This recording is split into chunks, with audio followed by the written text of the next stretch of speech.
Hey world, it's Chatty Daddy One coming at you today. Um, I just wanted to talk a little bit about how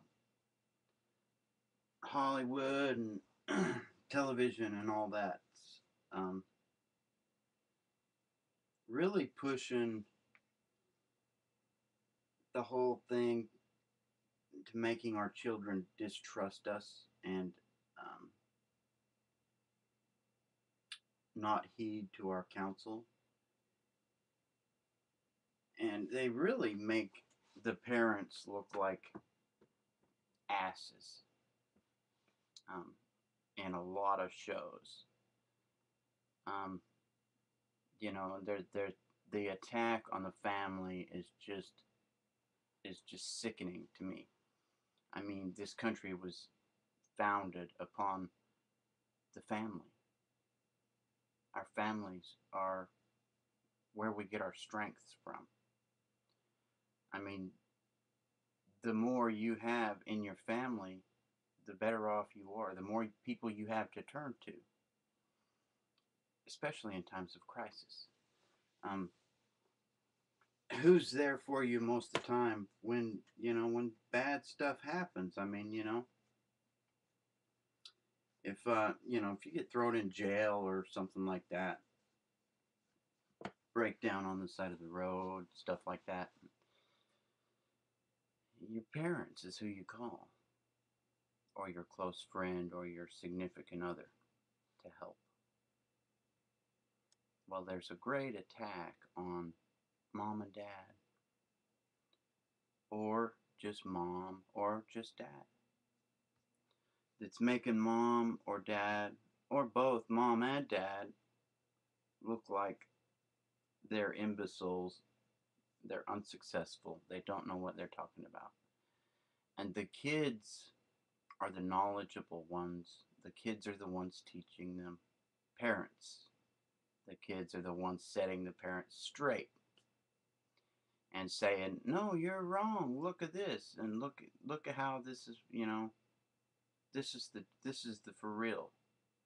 I mean, I saw one commercial where the kid shows the parents why he should have a pet. Shows statistics, that they live longer and this and that and all that. Okay, and so the kid gets a pet.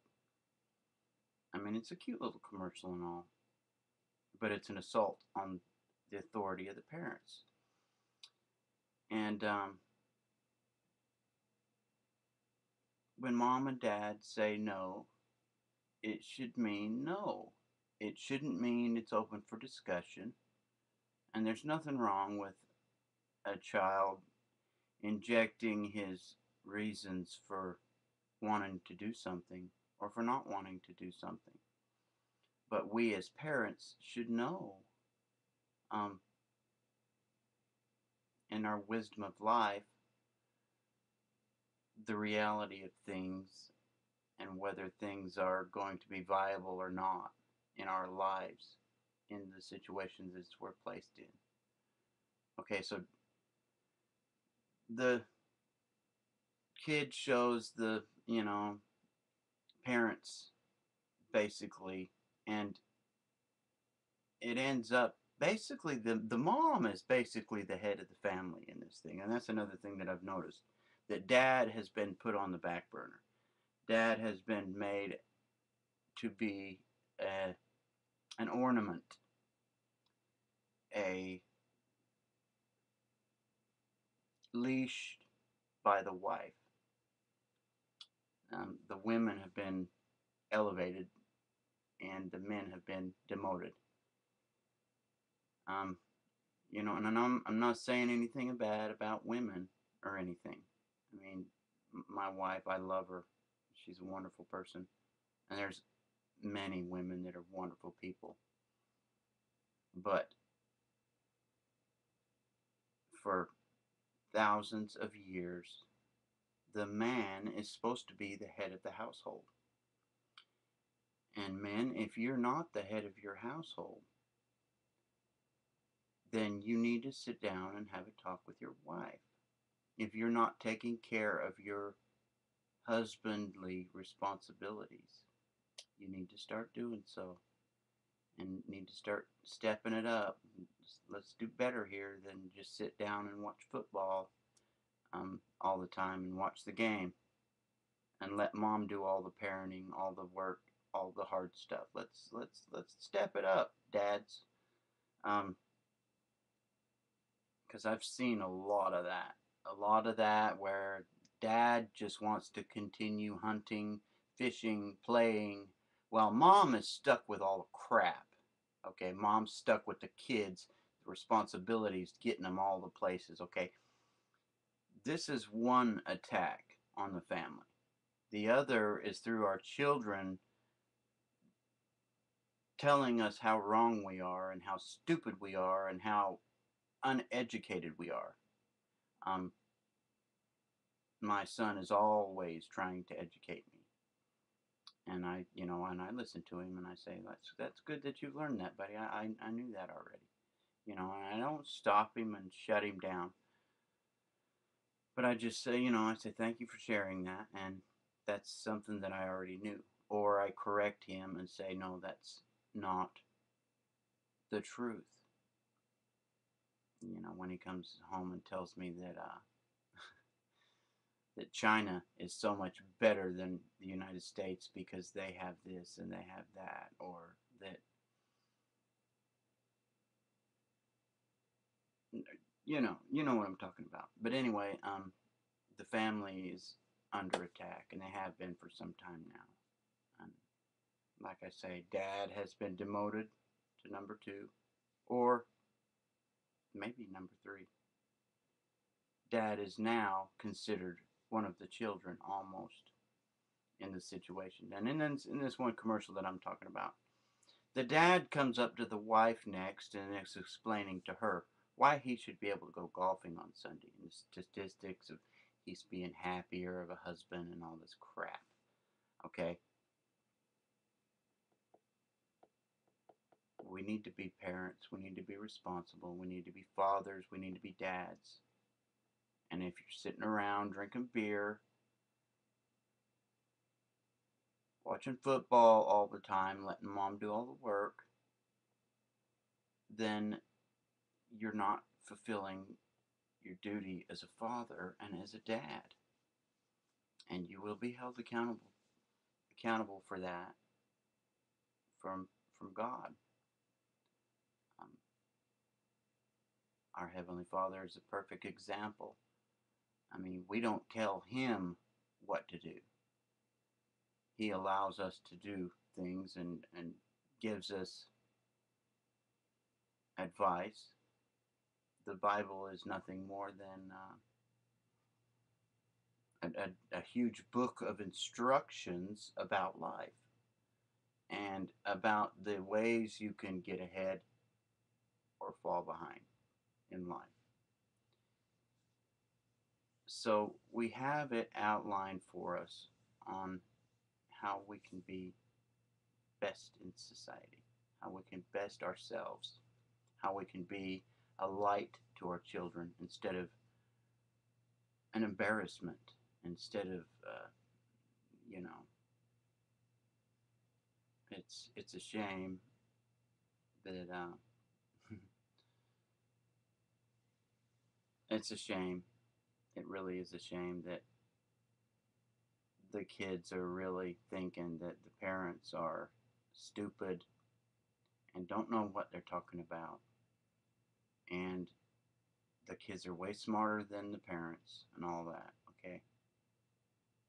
We've got a lot of years on the kids. We've lived through a lot of stuff. We've seen a lot of changes. And, we might not be able to beat a video game as quick or work a computer as good. And our kids are learning a great amount of stuff. They're learning a lot of stuff in school. But unfortunately, it's not reading, writing, and arithmetic. It's all world culture. It's all this crap that don't amount to jack to me. I mean, yeah, they're learning some stuff that's going to help them. But it's it's messed up. It's messed up. You know, I was trying to teach my son how to change the spark plug in the lawnmower, and he got so frustrated because he did not know how to work the wrench. And he literally started crying. He was so upset. And I said, "It's okay, buddy. You know, just keep doing it. Take the spark plug out and put it back in. Take it back out and put it back in." You know, I had him do this and repeat this. I said, "Do this a bunch of times and you'll learn how to work that ratchet." It was a ratchet that he was using. He clicked it the other way, and he just was so frustrated on how it worked and this stupid thing. And boy, he was mad. And I think that's another problem is there's a lot of anger with a lot of our children pent up, and video games feed this anger, and a lot of other things they do, and they have no release. They don't get out and play like we used to be able to do, and and and take care of this stuff. I mean, there's that anger has got to go somewhere. Okay, so it stays inside and it builds up and it builds up and it builds up, and then you have a Columbine, or you have suicide, or some tragic thing because these kids aren't getting out there and living life and experiencing the world firsthand. Um, you know, and be patient with your kids. We was once where they was, and when I was a kid, I didn't get along with my dad at all. My son doesn't get along with me very good at this time. But you know what? Now that I'm older, I'm 41 years old.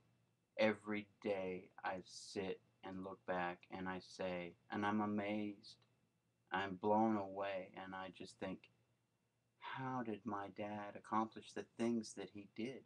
How did he keep going the way he did? And it's awesome. He was awesome. The drive that he had, the determination that he had, the dedication that he had was awesome. And I've learned some of that, and he was able to teach me some of that. But it's unfortunately that we're not teaching our children the same things. And I'm guilty of this myself, and I'm gonna do better. But anyway, just be aware if you see these kind of shows on television. These things are antichrist. They are against God. They're against the structure of how things should be, and they're designed to tear the family apart. And the family is what America is one great big family. And if we're all fighting with each other, not eating together, not spending any time together, how can we ever learn to love one another and help one another and even know who we are, who our kids are? How do we know who our kids are and what they like and what they want if we don't talk to them, if we don't communicate with them and deal with them? And yeah, it takes work. It takes work to be a parent. It takes work to be a dad and a mom and a parent. To be a father, it doesn't take much work at all.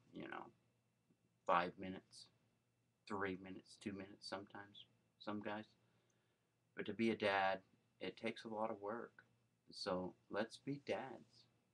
Let's be dads. And I got my t-shirt on today. Hands down, best dad award.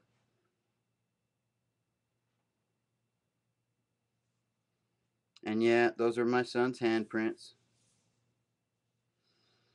They're his, much smaller than mine. But anyways, love y'all. Hope you're doing good. Hope everybody's well. This is Chatty Daddy 1, over and out.